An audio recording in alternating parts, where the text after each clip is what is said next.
They seriously want me to believe that this little thing is going to jumpstart my car, my bike, power my phone.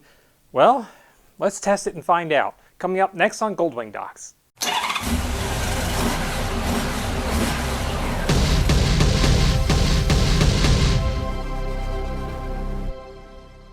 Every so once in a while, I get an email from usually a company in China, and they say, hey, we've got this brand new product. We'd really love to send it to you so you can review it for all your users on your website and do a video and whatnot.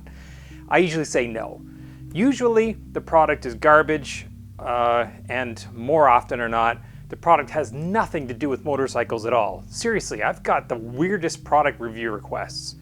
It's supposedly a jump starter for your car. I know you've seen these before. It's basically a lithium battery power pack with a set of alligator clips. I thought, well, it's small enough that it could be used on a motorcycle, so maybe it is applicable.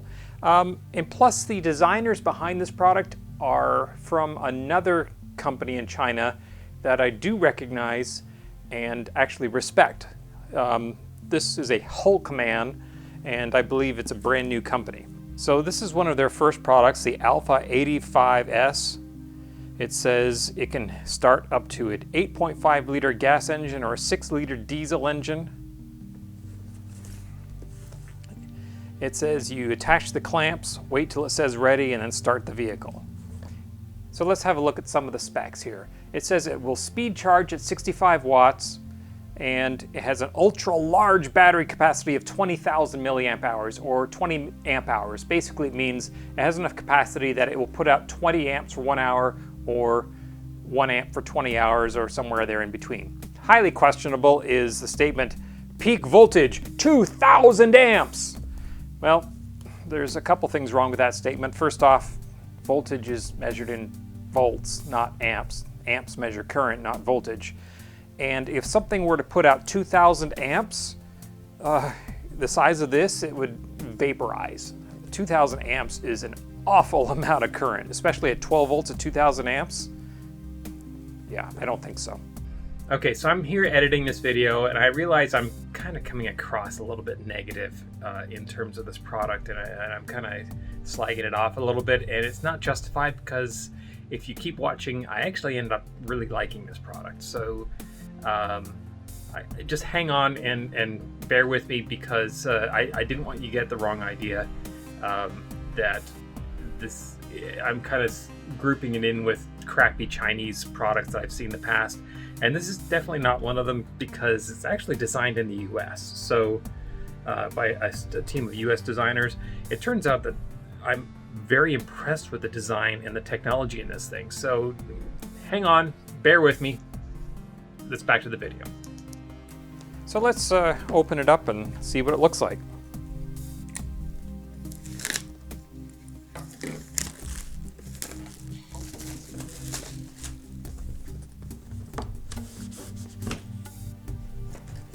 "5 minutes quick charge, start your car." Okay, so I see already what I suspect is happening here. There's no way that this is going to supply enough current to actually crank over your engine. So the idea is you've left your lights on, or for whatever reason your battery has depleted itself and there's not enough charge left in your battery to start the car. So you hook this up, you let it sit for, it says 5 minutes, and during that time it puts enough current back into the battery so that when you do start it, it actually has enough current to actually crank the engine. And it did say that it would put out 65 watts, so 5 amps.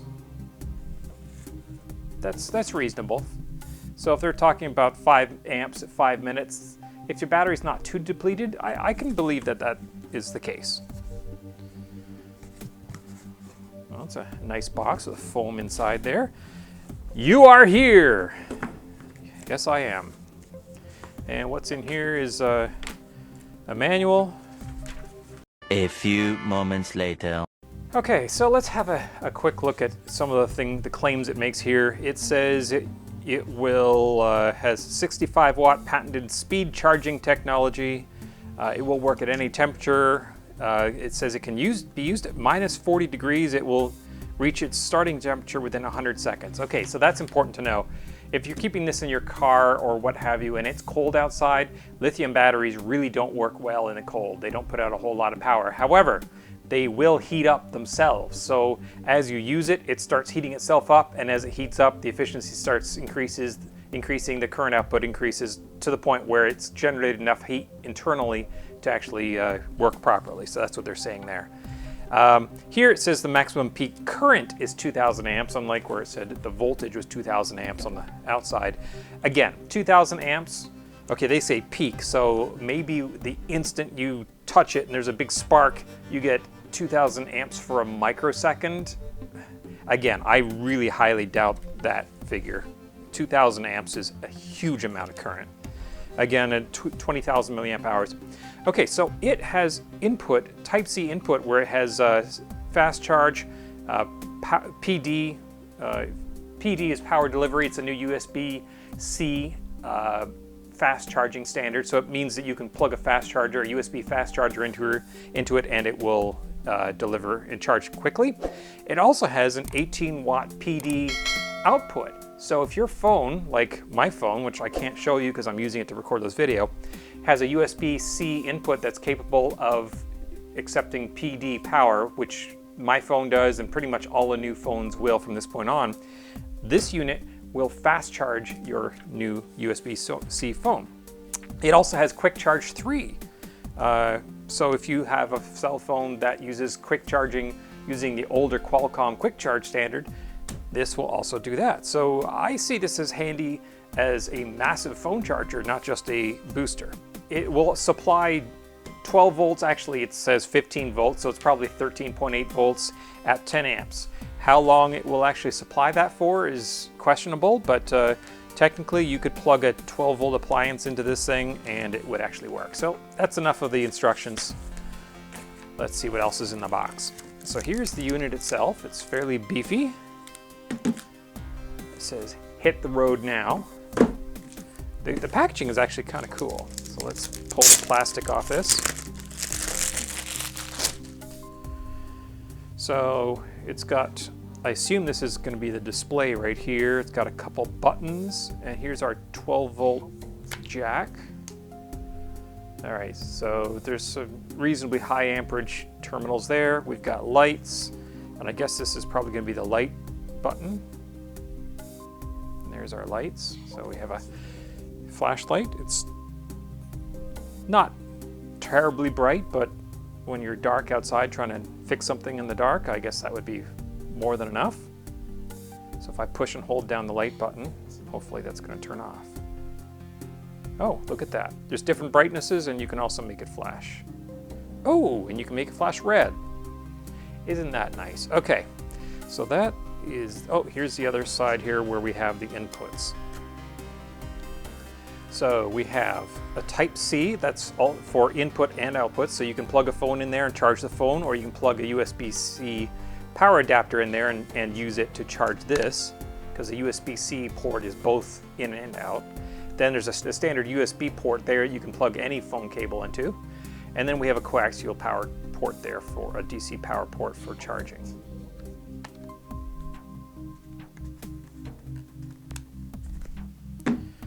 Okay, what else have we got in here? We got this little thing we pull out. Oh, look at that. Steps to jump your car. I guess that's nice if you keep this thing in your car. Here's your instructions. Attach the clamps, plug it into the booster, then connect the clamps. When the screen displays ready, start your car engine. So it sounds like it's fairly automated. Now I'm going to make a quick warning about these. I see here's our clamps, and at the other end of the clamps, that's nice, is this little plug socket here with a, so then that plugs into the port here, and it is polarized, so it only goes the one way. And once you plug that in, then these connect on the battery, and I assume it then just says, hey, I see a battery's connected, and it starts charging. And then once it's finished charging, then it shows up here and says, okay, you're ready to go, start your car. So what I suspect is happening is it detects a voltage in the battery that is less than, say, 12.5 volts, a resting battery of a lead acid car battery. And if it sees that less, it starts putting power into the battery. When it sees the battery voltage has risen enough that it knows it will be able to start, it then says, okay, you're good to go. You start your car, your bike, or what have you, and away it goes. One warning I will make about these, I've seen the internals of these before. The high current cables that go to the battery are typically not fused internally. They will almost always have a set of high current diodes so that if you hook this up backwards, it won't do any damage. But if you do manage to have it running and short it out, I've seen these things explode. That said, this one is intelligent so that if you hook up the battery and then short it, if you disconnect it and to short it out, I suspect it's going to shut itself off because it's actually monitoring the power. So while I have seen these explode before, I suspect this one is going to be smart enough that it won't do that. So the fact that it knows to turn itself on and monitors the voltage of the battery says that to me. Okay, another quick edit here. I did a little bit of research, and there is definitely a lot more design thought into this than I originally thought. It has protection against overvoltage, overcurrent, polarity, basically anything you could do to this thing in terms of hooking it up incorrectly, it's protected against. Like I said, there are some of these battery charger type things that if you hook it up incorrectly will erupt into flames and or explode. This is not one of them because it has all the protection. It actually has intelligence in there to make sure that it's hooked up correctly, that it's seeing the voltages that it expects, and to limit current, which is good to see because that's the primary problem with lithium polymer battery packs. Overcurrent, you can cause them to heat up and explode. Okay, the other thing is that when you do hook it up, and it sees the voltage on the car battery and decides it needs to charge, there is one slight problem that if the battery is completely dead and there's no voltage, it won't turn on. However, apparently, if I had read the manual all the way through, you can push both these buttons at the same time, hold them on, and it will force it into charge mode even though it doesn't see any battery voltage, at which point it will then charge the battery and you can start the car. Okay, back to the video. Now there is one more... unplug this. There is one more button on here. And what does it do? Oh, look at that. It lights up and tells me how much power is stored inside this thing. 84%. So I suspect we can... Oh, okay. So when I said that was a coaxial power input, actually, that is a coaxial power output. So I plugged that in there, and now I've got a cigarette lighter here that I can plug any kind of 12-volt device into. That's kind of interesting. It also comes with a charging cable, so you can plug this into, well, you can plug this into your USB-C port, and this could be plugged into a standard wall charger, and it would charge this thing. Or you can use their charger, so you take this and you plug this into their USB-C port, and it will charge this thing up. So this charger puts out 16.8 volts at 3,800 milliamps, or 5 volts at 2,000 milliamps. So it's going to be intelligent. So it'll put up 2 amps at 5 volts for a USB standard, and then the 16.8 volts at 3,800 milliamps, that's a non-standard voltage for a USB-C cable. So I suspect that's going to be proprietary to this thing. So to charge a 20,000 milliamp hour battery with a standard 5 volt charge is going to take days. So I suspect they have a proprietary charging standard that they're using just for this, that's putting a ton of current at high voltage into it to charge it up fast. All right, so I'm actually going to discharge this because currently it's 82%. I'm going to discharge it until it gets down as far as it will go and shuts off. And then I'm going to plug in a charger that measures the amount of charge over time that is accepted by this. And that way we'll know, does this actually have a 20,000 milliamp hour battery pack in it, or like most battery pack manufacturers, are they lying? We'll find that out for sure. And once we've got it charged back up, then we'll give it a real world test. We'll see if this will actually boost a battery that is low and help start up our vehicle. Day 2. All right, it's the next day. I'm wearing the same sweater for continuity, but don't be fooled, a day's gone by. So what I did is I charged this up to 100%, and then I completely discharged it. I plugged in a portable fridge into it that draws a lot of current, and it ran the fridge for a while, and I didn't actually track how long it went, but it ran it for a little while and then it died. So at that point, I plugged in a calibrated USB charger into it. And then I let it charge at a fairly slow rate. It took it about a little around 5 hours to charge it from 0 to full using my charger. What I wanted to do was see just how much power actually went into this thing. So using my charger, not the fast charger it came with, but my charger and the meter, over 5 hours, it took 9,925 milliamp hours, not 20,000.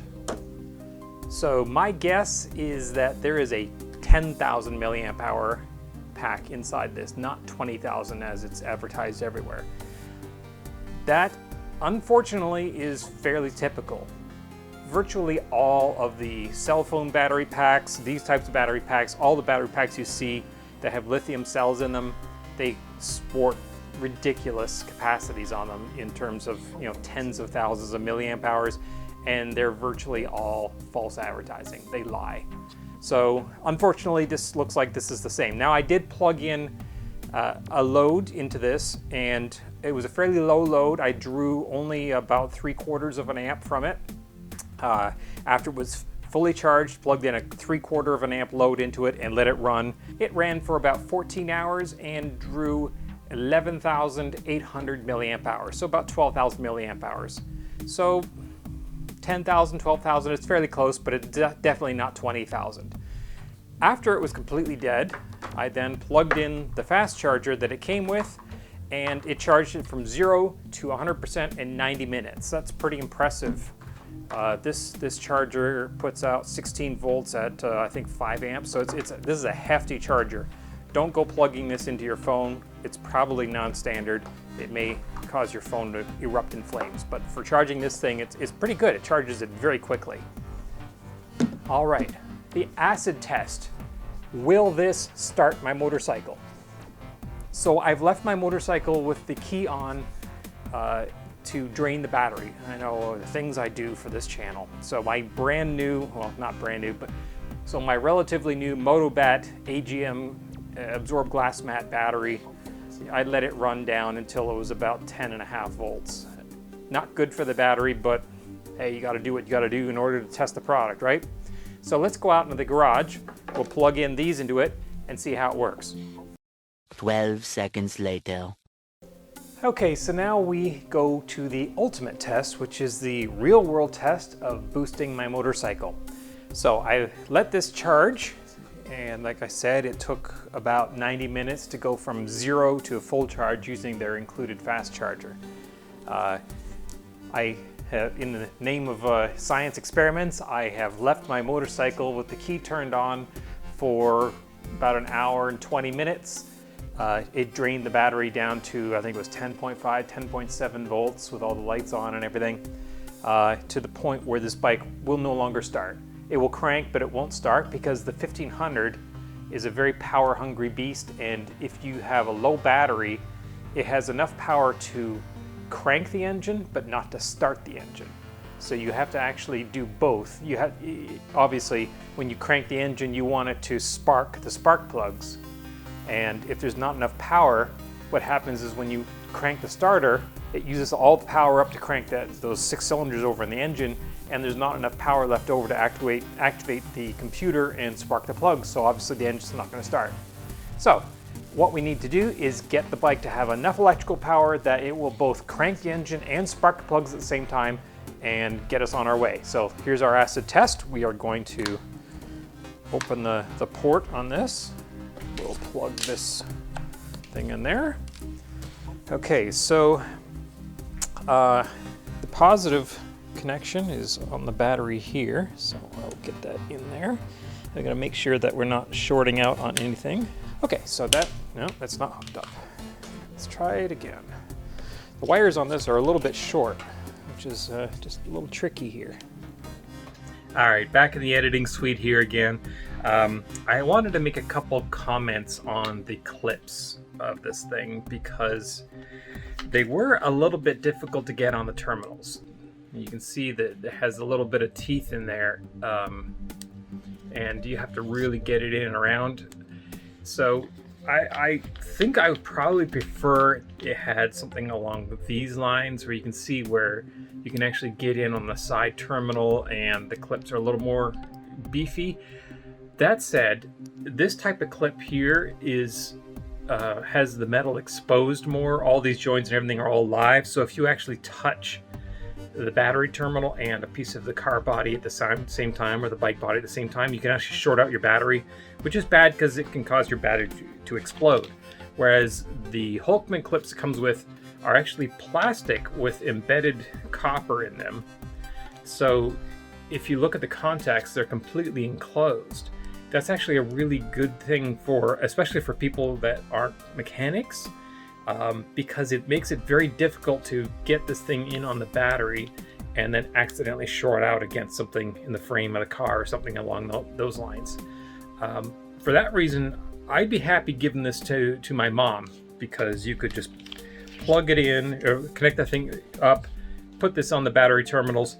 It basically turns itself on and automatically starts charging, and when it's ready to go, big green ready comes on and the car is ready to start. I mean, it's so simple to use. You just connect the thing up, let it sit there till it says ready, start your car. So yeah, I definitely consider giving this to my mom or anybody that's not familiar with cars and doesn't have mechanical skill.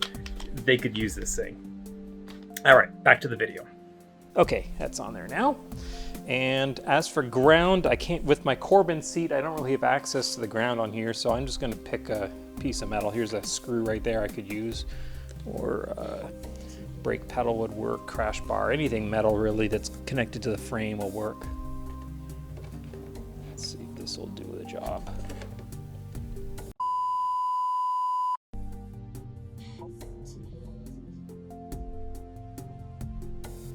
It's well, it says ready. So I assume that means that it's charging the bike and it's ready to go. Well, that was quick. I wonder if it is expecting the battery to be even lower than it already is. Well, let's have a look and see what the battery actually is set to. All right, I'm gonna turn this on and see what our battery comes up to. That's my computer there that I built. I featured that in another video. I'll put a link to that in the description. Oh, look at that. So we were at 10.5 before I hooked this up, and now it's showing 11.7. So obviously this thing is definitely boosting this up. So, well, it says it's ready. Let's give it a try and see if it starts. Oh, works better when you actually turn the key switch on.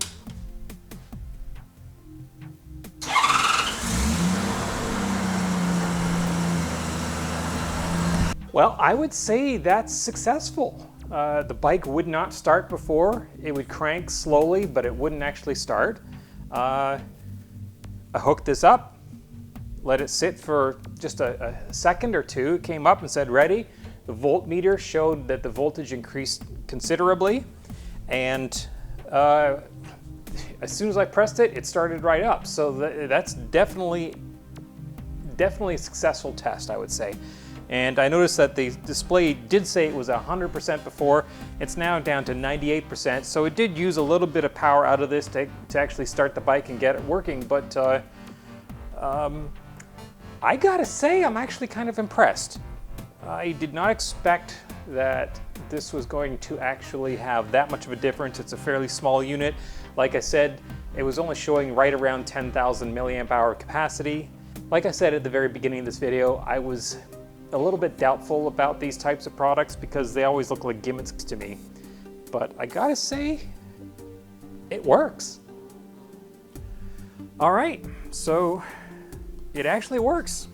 What do you know? I honestly expected it to make no difference or to not actually start the bike. Obviously, we only used 2% of the capacity of this thing to bring the charge on my bike up to a point where it would actually start. I'm really impressed. It's small enough that I could just throw it in the trunk or saddlebag of my bike. Along with these, you may want to maybe cut those off and use smaller clips that would be more suitable for a motorcycle. As you saw, I had a little bit of trouble getting these on the battery for the motorcycle. For a car, this would be perfect. Would this work for a car? Actually, I think yes. Judging from what I just saw on the motorcycle, how much power it actually used in order to bring the charge up on the motorcycle, would it actually put enough charge into a car battery to do the same thing? I suspect the answer to that is yes. So, would I recommend it? Yeah, it seems like a good product. Notwithstanding that I actually got it for free in order to review it, I would consider buying it. It's a nice safety item. I'll throw it in my trunk of my bike in the winter time. Maybe I'll throw it in my car so that I can get my car started if need be. For once, I got a review product unsolicited that I can actually wholly recommend. Hulkman Jumpstarter 8.5. If you liked what you saw here today, please consider subscribing, click like and that little bell down below. It really helps us out, and you'll find out whenever we post a new video like this, which is usually about once a month, so you don't get bothered much. And of course, don't forget to check out the Goldwing Docs forum at goldwingdocs.com, one of the most popular Goldwing forums on the web, and you'll find more about this review and this item and many, many other item reviews on the website forum. Thanks for watching.